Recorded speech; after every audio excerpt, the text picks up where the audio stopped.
Next നമ്മൾ പറയാൻ പോകുന്നത്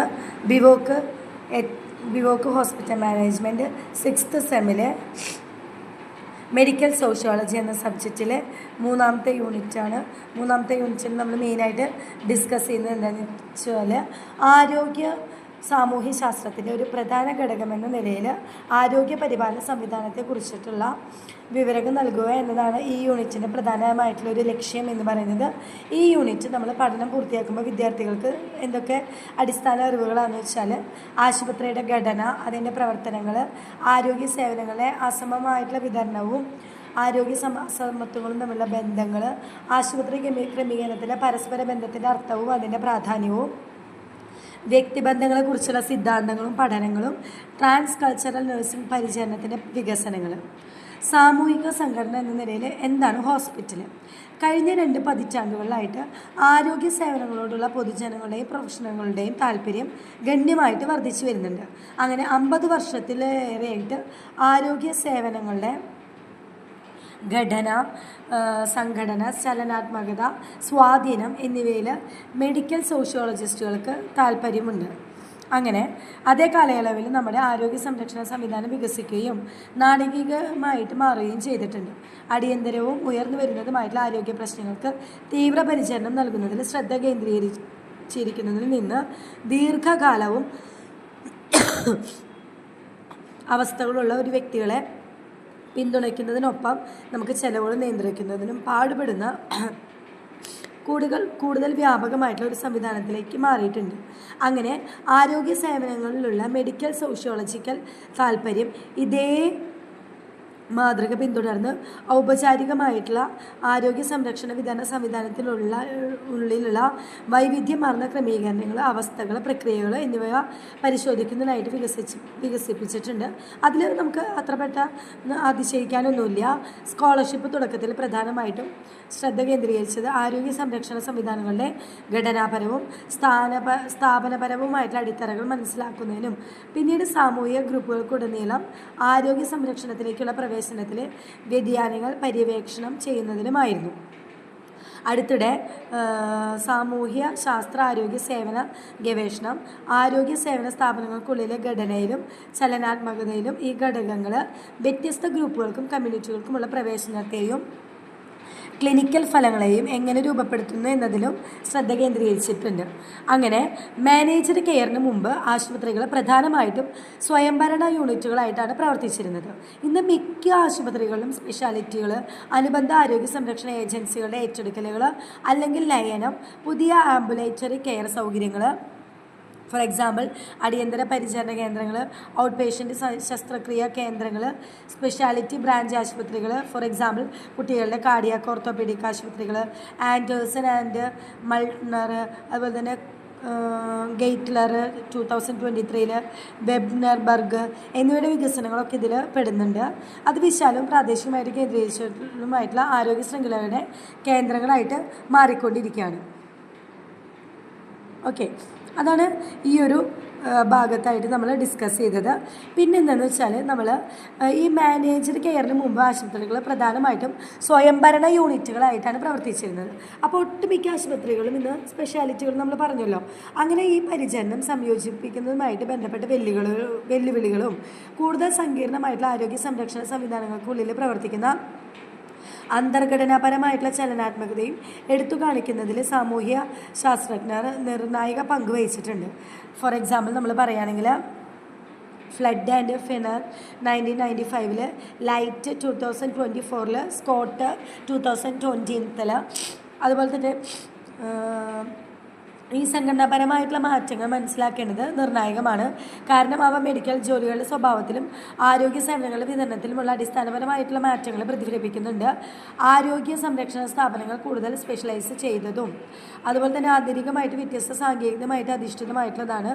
അങ്ങനെ കൂടുതൽ ദൃഢമായിട്ട് സംയോജിപ്പിച്ചതുമായിട്ട് മാറിയതാണ് സ്കോട്ട് എന്ന് പറയുന്നത്. അങ്ങനെ എന്താണെന്ന് വെച്ചാൽ പ്രൊഫഷണലിസത്തിലേക്ക് നയിക്കാനൊക്കെ നമുക്ക് ആരോഗ്യ പരിപാലന സംവിധാനത്തിനുള്ളിൽ ഡോക്ടർമാരുടെ പ്രൊഫഷണൽ ആധിപത്യത്തെ ദുർബലപ്പെടുത്താനും സാധ്യതയുണ്ടെന്നൊക്കെ നമുക്ക് മെഡിക്കൽ സോഷ്യോളജിസ്റ്റുകൾ അഭിപ്രായപ്പെട്ടിട്ടുണ്ട്. വാസ്തവത്തിൽ ആരോഗ്യ പരിപാലനത്തിൻ്റെ ബിസിനസ്സിൽ കൂടുതൽ ഊന്നൽ നൽകുന്നതും ആരോഗ്യ ഭരണാധികാരികളുടെ ഉയർച്ചയും ക്ലിനിക്കൽ തീരുമാനമെടുക്കലുള്ള അവരുടെ അധികാരം കുറയ്ക്കുമോ നിയന്ത്രിക്കുകയോ ചെയ്തുകൊണ്ട് ഡോക്ടർമാരുടെ പരമ്പരാഗത പങ്കിനെ വ്യക്തമായിട്ട് മാറ്റിയിട്ടുണ്ട്. ഇന്നത്തെ സങ്കീർണമായിട്ടുള്ള ആരോഗ്യ സംവിധാനങ്ങൾ ദീർഘമായിട്ട് നിലനിൽക്കുന്ന പ്രൊഫഷണൽ സംവിധാനത്തെ മാറ്റിമറിക്കുന്ന വർദ്ധിച്ചു വരുന്ന വിശാലമായിട്ടുള്ള പ്രൊഫഷണൽ വൈദഗ്ധ്യത്തിൻ്റെ അടിസ്ഥാനപരമായിട്ട് പുതിയ കോൺഫിഗറേഷനുകളെ പ്രതിനിധീകരിച്ചിട്ടുണ്ട്. ഓക്കെ, അതാണ് അതിൽ പറഞ്ഞിരിക്കുന്നത്. പിന്നെ നെക്സ്റ്റ് നമ്മൾ അതിൽ പറയുന്നത് എന്താണെന്ന് വെച്ചാൽ ആശുപത്രികളുടെ ചരിത്രത്തെക്കുറിച്ചാണ്. എങ്ങനെയായിരുന്നു അതിൻ്റെ ഉത്ഭവം. രോഗശാന്തി നൽകാൻ ലക്ഷ്യമായിട്ടുള്ള ഏറ്റവും മനോഹരമായിട്ടുള്ള രേഖാമൂലമുള്ള സ്ഥാപനങ്ങൾ പുരാതന ഈജിപ്ഷ്യൻ ക്ഷേത്രങ്ങളായിരുന്നു. അങ്ങനെ ഈ പുരാതന ഗ്രീസിൽ അസ്ക്ലേപ്പിയ എന്നറിയപ്പെടുന്ന രോഗശാന്തി ദേവനായിട്ടുള്ള അസ്ക്ലേപ്പിയസിന് സമർപ്പിച്ചിരുന്ന ക്ഷേത്രങ്ങൾ വൈദ്യോപദേശം, രോഗനിർണയം, രോഗശാന്തി എന്നിവയുടെ കേന്ദ്രങ്ങളായിട്ട് പ്രവർത്തിച്ചിട്ടുണ്ട്. അസ്ക്ലേപ്പിയ രോഗശാന്തിക്ക് ഉതകുന്ന ശ്രദ്ധാപൂർവം നിയന്ത്രിത ഇടങ്ങൾ നൽകുകയും രോഗശാന്തിക്കായിട്ട് സൃഷ്ടിക്കപ്പെട്ട സ്ഥാപനങ്ങളുടെ നിരവധി ആവശ്യകതകൾ നിറവേറ്റുകയും ചെയ്തു. റോമിലെ ടൈബനിലുള്ള ഒരു ദ്വീപിൽ എസ്കുലാപ്സിയസ് എന്ന റോമൻ നാമത്തിൽ അദ്ദേഹത്തിനൊരു ക്ഷേത്രം നൽകപ്പെട്ടു. അവിടെയും സമാനമായിട്ടുള്ള സാഹചര്യങ്ങൾ അനുഷ്ഠിച്ചു. അങ്ങനെ 4000-ൽ തന്നെ മതങ്ങൾ അവരുടെ ചില ദേവതകളെ രോഗശാന്തിയുമായിട്ട് തിരിച്ചറിഞ്ഞു. ശനിയുടെ ക്ഷേത്രങ്ങളും പിന്നീട് അത് ഏഷ്യ മൈനറിലെ അസ്ക്ലേപ്പിയൻ്റെ ക്ഷേത്രങ്ങളും രോഗശാന്തി കേന്ദ്രങ്ങളായിട്ട് അംഗീകരിക്കപ്പെട്ടു. BC 430-ൽ തന്നെ ശ്രീലങ്കയിൽ ബ്രാഹ്മണാശുപത്രികൾ സ്ഥാപിക്കപ്പെട്ടു. BC 230-ൽ അശോക രാജാവ് ഹിന്ദുസ്ഥാനിൽ ആശുപത്രികളിൽ ശൃംഖല സ്ഥാപിച്ചു. ഏകദേശം 100 തേനീച്ചകൾ രോഗികളും പരിക്കേറ്റവരുമായിട്ടുള്ള സൈനികരുടെ ചികിത്സയ്ക്കായിട്ട് റോമക്കാർ ആശുപത്രികൾ സ്ഥാപിച്ചു. പുരാതന റോമിൻ്റെ ശക്തി അടിസ്ഥാനമാക്കിയിട്ടുള്ളതാണ് ഈ സമഗ്രതയെ അടിസ്ഥാനമാക്കിയിട്ടുള്ളതായ അവരുടെ പരിചരണം നമ്മൾ ആവശ്യമായിട്ട് പറയാറുണ്ട്. ഓക്കെ, നെക്സ്റ്റ് നമ്മളതിൽ പിന്നീട് ഡിസ്കസ് ചെയ്തിട്ടുള്ള എന്താണെന്ന് വെച്ചാൽ നമ്മൾ ആശുപത്രികളുടെ ചരിത്രത്തിൽ ഇപ്പം നമ്മൾ പറഞ്ഞു 4000-ൽ തന്നെ മതങ്ങൾ അവരുടെ ചില ദേവതകളെ രോഗശാന്തിക്കായിട്ട് തിരിച്ചറിഞ്ഞിരുന്നു. അങ്ങനെ രോഗികളായിട്ടുള്ള ഈ അടിമകൾ, ഗ്ലാൻഡിനേറിയന്മാർ, അതുപോലെ തന്നെ പട്ടാളക്കാർ എന്നിവരുടെ പരിചരണത്തിനായിട്ട് റോമക്കാർ വാൽഡേറിയ എന്ന പേരിൽ കെട്ടിടങ്ങൾ നിർമ്മിച്ചു. അങ്ങനെ ഒരു BC 100 കൂടിയിട്ട് അവയിൽ പലതും പിൽക്കാലത്ത് പുരാവസ്തുശാസ്ത്രം തിരിച്ചറിഞ്ഞിട്ടുണ്ട്. അവയുടെ അസ്തിത്വം തെളിയിക്കപ്പെട്ടതായിട്ട് കണക്കാക്കപ്പെട്ടിട്ടുണ്ടെങ്കിലും അവ ഒരിക്കൽ കരുതിയിരുന്നത് പോലെ വ്യാപകമായിട്ട് ഉണ്ടായിരുന്നു എന്ന കാര്യത്തിൽ നമുക്കിപ്പോഴും സംശയങ്ങൾ നിൽക്കുകയാണ്. കാരണം അവയിൽ പലതും കെട്ടിടാവശിഷ്ടങ്ങൾ രൂപരേഖ അനുസരിച്ചാണ് തിരിച്ചറിഞ്ഞപ്പെട്ടിട്ടുള്ളത്. അതിജീവിച്ച അല്ലെങ്കിൽ രേഖകൾ അല്ലെങ്കിൽ മെഡിക്കൽ ഉപകരണങ്ങൾ കണ്ടെത്തലുകൾ വഴിയല്ല. റോമൻ സാമ്രാജ്യത്തിലെ ആദ്യകാല ആശുപത്രികൾ ചിലത് സെയിൻറ്റ് സാൻസൺ ദി ഹോസ്പിറ്റൽസ് നിർമ്മിച്ചിട്ടുണ്ട്. എന്നിരുന്നാലും ക്രിസ്തുമതത്തിലേക്ക് പരിവർത്തനം ചെയ്യപ്പെട്ട ഒരു ആശുപത്രി അല്ലെങ്കിൽ ആശുപത്രി എന്ന ആധുനിക ആശ്രയം എല്ലാ പുരാതനമായിട്ടുള്ള ആശുപത്രികളെയും ഇല്ലാതാക്കിയിട്ടുണ്ട്. അങ്ങനെ ഒരു പുതിയ തുടക്കത്തിലുള്ള അവസരം സൃഷ്ടിച്ചു എന്ന് പറയാം നമുക്ക്. അതുവരെ രോഗിയെ സമൂഹത്തിൽ നിന്ന് ഒറ്റപ്പെടുത്തിയിരുന്നു. എന്നാൽ പരിചരണത്തിന് ബാധിത സമൂഹത്തിലെ അംഗങ്ങളുമായിട്ട് രോഗിയുടെ അടുത്ത ബന്ധനത്തിന് ക്രിസ്തീയ പാരമ്പര്യം ഊന്നൽ നൽകിയിട്ടുണ്ട്. പിന്നീടാണ് AD 6-ാം നൂറ്റാണ്ടിൽ എഴുതപ്പെട്ട സിംഗള രാജവംശത്തിൻ്റെ പുരാതന ചരിത്രമായിട്ടുള്ള മഹാവംശപ്രകാരം ശ്രീലങ്കയിലെ രാജാവായിട്ടുള്ള പാണ്ഡുകഭയ രാജ്യത്തിൻ്റെ വിവിധ ഭാഗങ്ങളിൽ കിടപ്പുമുറികളും ആശുപത്രികളും അതുപോലെ തന്നെ ശ്രീവികാസോത്തിശാല എന്നാണ് അതറിയപ്പെട്ടിരുന്നത് നിർമ്മിച്ചിരുന്നു. ലോകത്തിലെവിടെയും രോഗികളുടെ പരിചരണത്തിനായിട്ട് പ്രത്യേകമായിട്ട് സമർപ്പിച്ചിരിക്കുന്ന സ്ഥാപനങ്ങളുടെ ആദ്യകാല രേഖാമൂലമുള്ള തെളിവാണിത്. ലോകത്തിലെ ഏറ്റവും പഴക്കം ചെന്നതാണ് മിന്ദിഹലെ ആശുപത്രി. ശ്രീലങ്കയിലെ പുരാതന ആശുപത്രികളുടെ അവശിഷ്ടങ്ങൾ ഇപ്പോഴും മിന്ദിഹലെ, അനുരാധപുര, മെദിഗിരിയ എന്നിവിടങ്ങളിൽ നിലനിൽക്കുന്നുണ്ട്.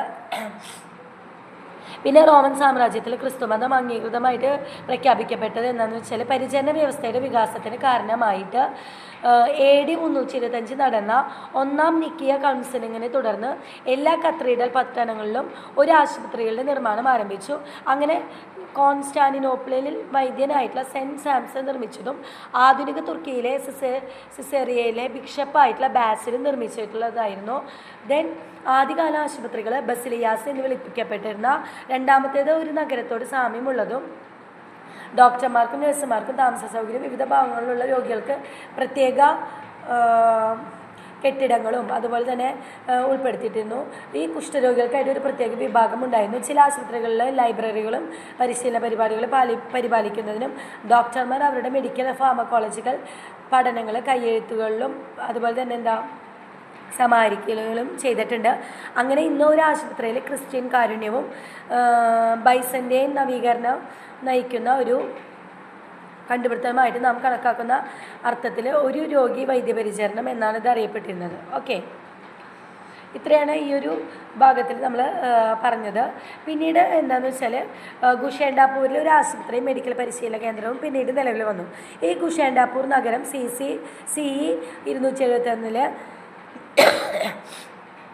സസാനിയൻ രാജാവായിട്ടുള്ള ഷാപ്പൂർ ഒന്നാമൻ സ്ഥാപിച്ചാണ്. ഇന്നത്തെ ഇറാനിയൻ പേർഷ്യൻ സാമ്രാജ്യത്തിലെ ഹുസൈസ്ഥാൻ പ്രവിശ്യയിലെ പ്രധാന നഗരങ്ങളിലൊന്നായിരുന്നു ഇത്. ജനസംഖ്യയുടെ വലിയൊരു ശതമാനം സിറിയക്കാരായിരുന്നു. അവരിലെ ഭൂരിഭാഗവും ക്രിസ്ത്യാനികളായിരുന്നു. ഖുസ്രോ ഒന്നാമൻ്റെ ഭരണകാലത്ത് ക്രിസ്ത്യൻ വൈദ്യശാസ്ത്ര മെഡിക്കൽ സർവകലാശാലയെ പേർഷ്യൻ സ്കൂൾ ഓഫ് എസഡ അല്ലെങ്കിൽ ഉർഫ അക്കാദമി ഓഫ് ഏതൻസ് എന്നറിയപ്പെടുന്നതുമായിരുന്നു. അവിടെ ചക്രവർത്തിമാർ അക്കാദമി അടച്ചുപൂട്ടിനെ തുടർന്ന് ഒരു 529 ഈ പണ്ഡിതന്മാർ ഗുഷേണ്ടാപൂരിലേക്ക് പോയി. അവരങ്ങനെ വൈദ്യശാസ്ത്രത്തിൽ ഏർപ്പെട്ടു എന്നാണ് പറയുന്നത്. ഓക്കെ,